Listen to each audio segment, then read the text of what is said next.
Student, अब बात करते हैं बिहेवियर साइंसेस की। हम बात करते हैं बिहेवियर साइंसेस की जो बुक है ना, अब आपने एक बात गौर करनी है कि इसमें बिहेवियर की बात हो रही है। बच्चे इस बात को निगलेक्ट कर देते हैं वो, या वो बुक को समझ नहीं पाते।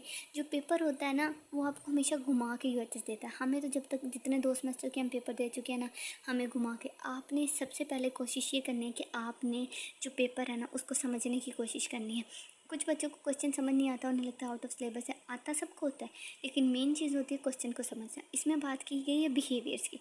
तो आपने सबसे पहले इस बुक में जितनी भी चीज़ें या कोई भी क्वेश्चन अटैम्प्ट करना है ना, वो बिहेवियर के बेस पे करना है। एमसीक्यूज आया था जो बिहेवियर साइंस की ओरिजिनल बुक है ना, रिकमेंडेड बुक, मैंने उसी को ही फॉलो किया था और एमसीक्यूज उसी में से ही बन के आए थे। जितने भी एमसीक्यूज थे ना, ज़्यादातर सारे उसी से बने हुए थे, और जितने क्वेश्चन उठाए हुए थे ना, वो सारे उसी में से उठाए थे। अब मैं आपको बताती हूँ, ये जो उनसे सेकेंड चैप्टर है ना, इसका जो ये डेथ और डाइंग वाला है ना, इसका हमें क्वेश्चन कैसे आया। उन्होंने कहा एक पेशेंट है, ठीक है, कैंसर की पेशेंट है, और वो मर रही है। उसने थोड़े दिनों बाद उसकी डेथ हो जानी है, उसको महीना या 1 महीने का टाइम है। तो आप इस सिचुएशन में क्या करोगे। अब देखा जाए तो ये क्वेश्चन तो बनता है नर्सिंग के सेंस में, और बिहेवियर में तो ये क्वेश्चन बनता ही नहीं है, आप कंफ्यूज हो जाओगे। लेकिन अगर आप ये देखो, डेथ और डाइंग का कॉन्सेप्ट है ना, तो उसको मर रहा है, डेथ और डाइंग का कॉन्सेप्ट है, इसमें आपने इसकी 4 स्टेजेस लिखनी है कि मरने वाले का रिएक्शन क्या होगा, और उस रिएक्शन के हिसाब से आपने इसको कैसे कंट्रोल करना है। मैं सिर्फ रिएक्शन लिख के आई थी, लेकिन अगर मैं उसके साथ कंट्रोलिंग भी लिख के आती तो मेरे नंबर बढ़ जाते।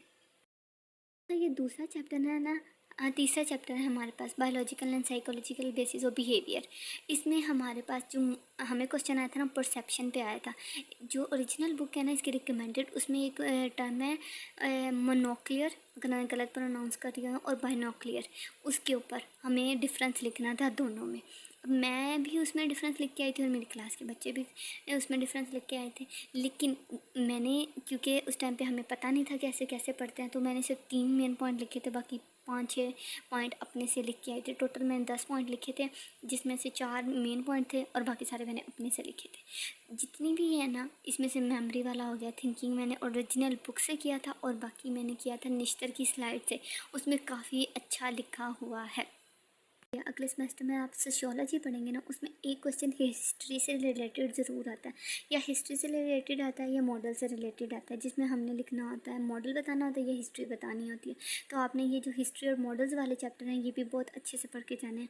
और जैसे इलनेस और सिकनेस वाला ना, या सिक रोल या स्टिग्मा, इसके बारे में आपने बहुत अच्छे से पढ़ना। अब जो बिहेवियर है ना, आपने उसको सोसाइटी से रिलेट करना है। स्टिग्मा कैसे है, अगर कोई लड़की खूबसूरत नहीं है, या उसके फेस पे कोई स्कार है, या पेशेंट है जिसमें डिसेबिलिटी है, या आपकी कोई क्लास वाला वो अच्छे से नहीं पढ़ पा रही, तो हम सब उसको, मतलब जितने भी लोग उसको जिस निगाह से देखते हैं, वो स्टिग्माटाइजिंग में आ जाता है। इस तरह आपने चीज़ों को रिलेट कर करके बताना होता है।